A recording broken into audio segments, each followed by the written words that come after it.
चुनाव में दोनों पार्टी अपनी अपनी जो है प्रत्याशी उतारा हुआ है और हम यही चाहेंगे कि जो धर्म की रक्षा करे, जो सनातन की रक्षा करे और जो बिहार वासियों की रक्षा करे, वैसी सरकार बिहार में स्थापित हो। हम ये नहीं कह रहे कि इस पार्टी के लिए चाहे उस पार्टी के लिए, नहीं, जो मेरा धर्म की रक्षा करेगा, जो बिहार वासियों की रक्षा करेगा, ठीक है, उसकी सरकार बिहार में गठित हो। हम भगवान से यही प्रार्थना करें। आपने बड़ी बात कह दी कि जो धर्म की रक्षा करे। धर्म की रक्षा के लिए बीजेपी कार्य करती है या फिर कहिए कि उनके धर्म के एक धर्म का पक्ष लेने का आरोप लगता है। एक चीज बताइए, बिहार में धर्म की रक्षा कहाँ हो रही है? जितने भी साधु संत मठ मंदिर है जो है, वो सबको दबंगोइयों ने अपने अपने अंडर में उनकी प्रॉपर्टी को कर लिया हुआ है। एक भी महंत या मंडलेश्वर को बिहार सरकार कोई सुरक्षा नहीं देती है।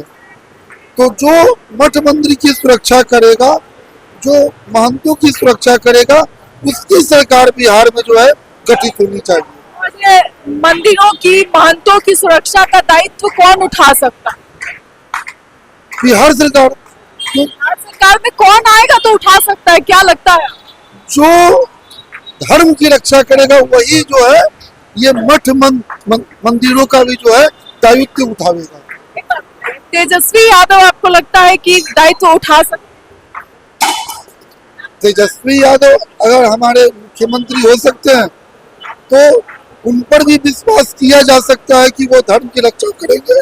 ठीक है, एनडीए तो आज एक राम जन्मभूमि मंदिर, जो कभी लोग सोच नहीं सकता था कि हम लोग देखेंगे कि ये मंदिर बनेगा, लेकिन एनडीए सरकार ने उसको बना के दिखा दिया। इसी तरीके से अगर तेजस्वी का भी सरकार बनता है तो तेजस्वी भी धर्म के लिए करेगी। ऐसा काम है आपको लगता है कि करके दिखाए जो धर्म के पक्ष? हाँ, इसमें कहीं कोई तुमत नहीं है। ठीक है, कब किसकी मति पलट जाए इसका कुछ कहा नहीं जा सकता। आपने जिक्र किया राम मंदिर का। जब राम मंदिर बना था उस वक्त कई नेताओं ने सवाल उठाए थे और गठबंधन में जिसमें तेजस्वी यादव है उन्होंने भी सवाल उठाए कि राम मंदिर से लोगों को रोजगार नहीं मिलेगा, मंदिर से रोजगार। मंदिर आस्था का केंद्र है, मंदिर रोजगार का केंद्र नहीं, मंदिर आस्था का केंद्र है। कोई आदमी तो ये नहीं कहा कि भारत में इतनी मस्जिद बन रही है, उस पर रोक लगाया जाए, लेकिन मेरा मंदिर बन रहा है उस पर रोक लगे। वाह, एक ही राज्य में दो कानून, ये कहाँ का नियम है? तेजस्वी यादव भी कहते हैं कि अगर किसी मुस्लिम के साथ कुछ होगा तो उसके लिए मैं सबसे पहले खड़ा रहूंगा, आरजेडी सबसे आगे खड़ी होगी, मैं मर जाऊंगा लेकिन मुसलमानों को कुछ नहीं होने दूंगा। देखिए, ये तो राजनीतिक मुद्दा है। ठीक है, कभी हिंदुओं के लिए नहीं बोला। राजनीतिक मुद्दा को धर्म से नहीं जोड़िएगा आपको। ठीक है, धर्म को अलग रखिए, राजनीति को अलग रखिए। जो भी लोग धर्म को राजनीति से जोड़ते हैं वो गलत करते हैं। धर्म अलग चीज है, राजनीति अलग चीज है। क्या लगता है आपको कि धर्म के लिए कार्य कौन कर पाएगा, नीतीश कुमार या तेजस्वी यादव? तेजस्वी भी खड़े हो सकते हैं, इसमें कहीं कोई तुमत नहीं है, और एनडीए सरकार भी खड़ी रहती है। ये खड़ी रहती है और तेजस्वी खड़े हो सकते हैं। हमको विश्वास है कि जो भी सरकार बनेगी वो धर्म की रक्षा करेगी। ठीक है, चाहे वो हिंदू धर्म हो या इस्लाम धर्म हो, दोनों धर्मों की रक्षा होनी चाहिए, एक की नहीं। जो party RJD party M Y factor की बात करती है, यानी कि यादव और मुस्लिम, उससे आप उम्मीद करते हैं कि धर्म की रक्षा? अब खुलकर एम वाई फैक्टर की बात कर। देखिए, पार्टी कोई जाति और व्यक्ति विशेष का होता नहीं। ये जैसे हमारे योगी जी कहते हैं कि हम 10 करोड़ जनता का मुख्यमंत्री है, वैसे ही बिहार में जो भी मुख्यमंत्री बने वो पूरे बिहार की जनता के लिए मुख्यमंत्री है। वो बिहार के राजा होते हैं और राजा के लिए सब बराबर है। योगी आदित्यनाथ जैसा मुख्यमंत्री चाहिए भी। ये अगर आसाम में जैसे मुख्यमंत्री हैं वैसे मुख्यमंत्री बिहार में भी होना चाहिए, यूपी में जैसे मुख्यमंत्री है वैसे बिहार में भी होना चाहिए, जो धर्म की स्थापना। आपने दोनों ही ऐसे मुख्यमंत्री का जिक्र किया है जो हिंदुओं के पक्ष में बातें करते हैं, मुसलमानों के अगेंस्ट होते हैं, ये विपक्ष का कहना है। देखिए, हिंदू मुसलमान तो नहीं कीजिए, ठीक है। मेरा कहना यह है कि योगी ऐसा निपक्ष, ठीक है, मुख्यमंत्री बने जो सबको देके सबका विकास हो, ठीक है, सबके साथ में रहे। बस हम यही चाहते हैं, मुख्यमंत्री ऐसा बनना चाहिए बिहार का। और ये अंतिम सवाल एक लूंगी कि आपको क्या लगता है कि बिहार को किन चीजों की जरूरत है?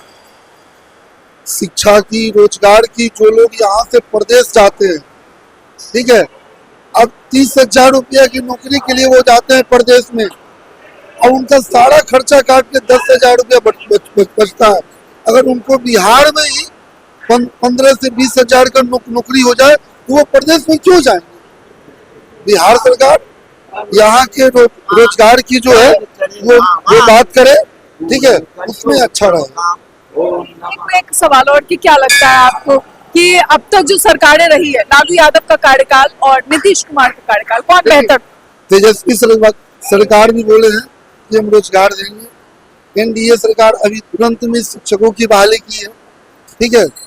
तो जब तेजस्वी गठबंधन में थे उसी समय शिक्षक की बहाली का अनाउंसमेंट हुआ था, ठीक है।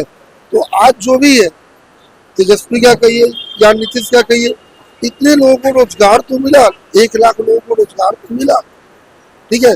उसी तरीके से सरकार बने, बिहार में रोजगार की कमी नहीं हो, और जो भी लोग प्रदेश जा रहे हैं वो लोग बिहार में रह के अपना कमाए खाएं और अपने परिवार के साथ में रहें, ठीक है। हम यही चाहेंगे बिहार सरकार से कि जिसकी भी सरकार बने वो रोजगार, शिक्षा, स्वास्थ्य, इस सब पर विशेष करके ध्यान दें।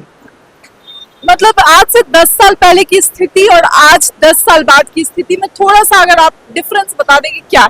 देखिए, एक चीज पहले सुन लीजिए, बिहार में जो भी लूटपाट होता है वो रोजगार के कारण, किसी को रोजगार नहीं मिलता है तब जाके वो लुटेरा बनता है। अगर लोगों को रोजगार मिलेगा तो वो लुटेरा क्यों बनेगा? मतलब बिहार में कुल मिला के समस्या रोजगार। मेन है कि बिहार में रोजगार नहीं है। अगर आज के डेट में सरकार रोजगार देना शुरू कर दे तो कोई लुटेरा नहीं बनेगा। एक बात बताइए, तेजस्वी यादव कह रहे हैं हम हर घर में एक सरकारी नौकरी देंगे, हर घर में एक सरकारी नौकरी। ऐसा तो कभी नहीं होगा, कभी नहीं होगा, संभव नहीं लगता, क्योंकि सरकार के पास उतना कुछ है ही नहीं कि प्रत्येक घर में एक आदमी को सरकारी नौकरी देंगे। ये सब राजनीति मुद्दा है, हवा। और महिलाओं को 30,000 महीने का, ये सब हवा। केवल सुनिए, ठीक है, चुनाव बाद देखिएगा सब लोग भूल जाएगा। जितना वादा लोग कर रहा है आज के नेता लोग, चुनाव बाद सब भूल जाएगा। चुनाव के बाद नेता सारे वादा खत्म हो जाएगा, कुछ नहीं रहेगा। कोई किसी पार्टी, कोई जितने भी पार्टी लोग कह रहे कि ये करेंगे वो करेंगे, वो केवल वोट बैंक लेने के लिए। चुनाव के बाद जो है फिर 5 साल के बाद आप आइएगा और हम आपसे पूछेंगे कि बताइए कि क्या हुआ, जो लोग वादा किए उससे क्या निभाया। कोई